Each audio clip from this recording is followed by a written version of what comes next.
What's going on, my Weld2 family, and welcome back. Today's lesson is going to be a two-part series, okay? And in today's tutorial, I'm going to be showing you how to weld out a 5G 6010 root, 6010 hot, 7018 filling cap with a 6-inch Schedule 80 pipe, all right? I'm going to be showing you the root on this tutorial, and then for the next tutorial, I'm going to be showing you how to fill it out, fill and cap with 7018. Let's get to it. I know I'm ready to burn. Let's do this. All right, my Weld2 family, so, I got this 6-inch Schedule 80 pipe tacked up in the 5G position. We're not gonna roll it, it's gonna be in the fixed position, okay? Now, when you're gonna tack it up, make sure you tack it up something that's comfortable for you, all right? If you wanna tack it up down here to the point that you're sitting down and doing it, it's whatever you feel comfortable. At the end of the day, if you have it tacked on a certain way, leave it there. Don't move it up, don't move it down, If you're gonna do the bottom side, don't move it up to do the bottom side, then move it down to do the top side. You gotta learn how to weld in a fixed position, whether it be on the ground, whether it be up here. But at first, we're welding this root pass. You wanna be comfortable. So, we're gonna weld it from the bottom up. We're welding with a 332 gap, 332 landing, all right? And I have two tacks, one at 12 o'clock and one at 6 o'clock, all right?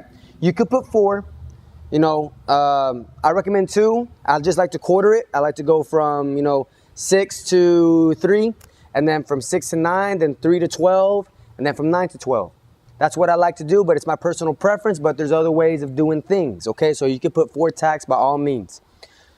So for the root pass, the most important thing before we even throw this is getting comfortable. Now, I have a vice grip right here. You can put the vice grip right on the pipe.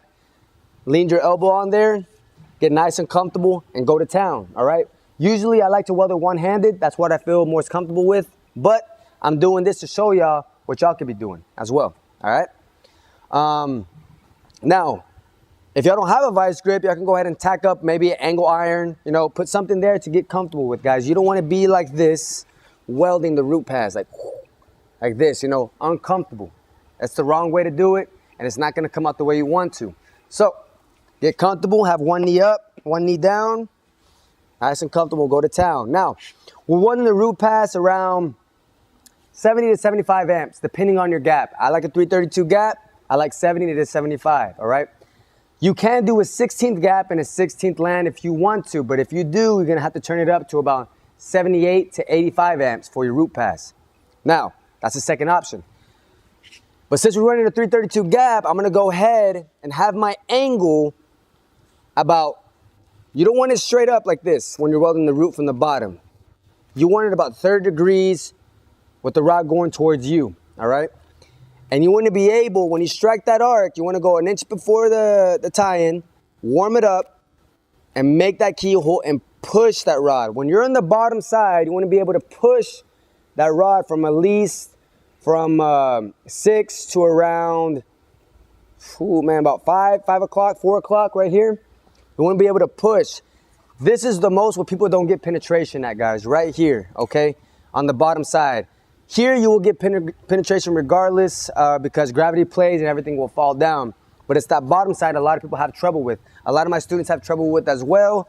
But what you got to do is you got to make sure you strike your arc, warm it up, make the keyhole, and do that Christmas tree pattern that I have in my other tutorials on the 6G and on the 2G as well. You could whip it as well, or you could drag it as well. It's just depending on what you're taught. But what I like is doing Christmas tree patterns from the bottom all the way to the top because I know I'm fusing both walls and everything's going good in the inside for the root reinforcement.